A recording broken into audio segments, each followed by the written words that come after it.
tukang kunci. Di sebuah desa, hiduplah seorang kakek yang sangat terkenal sebagai seorang tukang kunci. Dari muda hingga tua, sang kakek telah menjalani profesinya itu, dan kunci-kunci yang telah diperbaikinya sudah tak terhitung jumlahnya. Dia sangat terampil dan biaya yang ditagih juga wajar, sehingga dia sangat dihormati oleh warga desa. Kini, sang kakek tukang kunci telah tua dan belum berkeluarga. Maka sang kakek memutuskan untuk mencari murid sebagai penerusnya dan mewariskan segala keterampilan yang dimilikinya. Akhirnya, kakek menerima 2 orang pemuda sebagai muridnya. Kedua pemuda ini sangat cerdas. Kakek tukang kunci juga sangat menyukai mereka dan ingin mengajarkan keahlian seumur hidupnya kepada mereka. Setelah beberapa waktu, 2 muridnya ini telah mempelajari banyak tekniknya. Tapi di antara 2 muridnya itu, kakek hanya ingin memberikan semua ilmunya hanya pada 1 murid saja. Jadi, kakek tukang kunci pun memutuskan untuk membuat sebuah perlombaan untuk menguji mereka. Suatu hari, kakek mengundang seluruh warga desa untuk menyaksikan perlombaan tersebut. Kemudian, kakek memanggil 2 muridnya tersebut, menyiapkan 2 buah berangkas serupa, dan masing-masing ditempatkan di 2 kamar yang berbeda. Kakek lalu meminta kedua muridnya untuk membuka kunci pintu berangkas tersebut dengan waktu sesingkat mungkin. Perlombaan pun dimulai.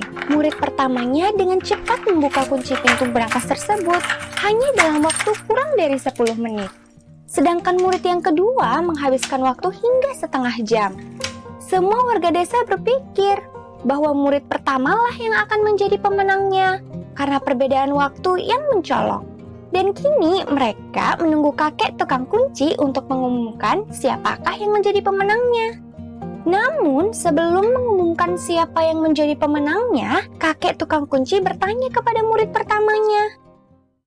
Muridku, tadi kamu berhasil membuka kunci pintu berangkas tersebut dengan cepat. Nah, coba sekarang beritahu saya, apa isi dari berangkas itu? Murid pertama dengan penuh semangat menjawab, Guru, di dalamnya berisi uang, banyak sekali. Ada pula perhiasan emas, jam tangan, dan beberapa buah liontin. Wah, Guru, seumur hidup saya belum pernah melihat harta yang begitu banyak seperti itu. Kemudian kakek tukang kunci memalingkan kepalanya dan bertanya pada murid yang kedua dengan pertanyaan yang sama. Murid keduanya pun menjawab dengan ragu-ragu. Maaf guru, saya tidak tahu. Saya tidak melihat di dalamnya ada barang apa saja.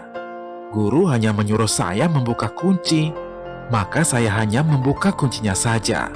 Saya tidak melihat isi dari berangkas itu. Kakek tukang kunci menjadi sangat senang mendengar jawaban dari murid keduanya dan menyatakan bahwa murid keduanya lah yang menjadi pemenangnya. Ia pun menjelaskan alasan dari pilihannya tersebut. Tidak peduli apapun profesinya, kita harus menjunjung tinggi moralitas, khususnya sebagai tukang kunci.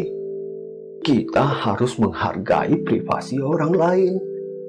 Ada alasan mengapa seseorang memasang kunci di sebuah pintu. Itu karena mereka tidak ingin sembarangan orang mengetahui ada apa di balik pintu yang terkunci tersebut. Sebagai tukang kunci, tugas kita hanyalah membuka kunci saja dan menutup mata terhadap isinya.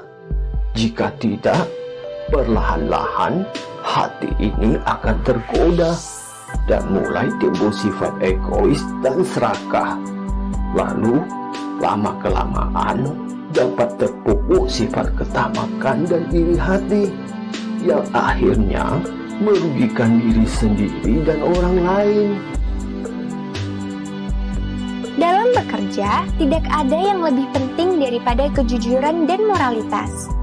Dengannya, Anda akan menjadi orang yang dihormati dan dipercayai orang lain dengan tulus.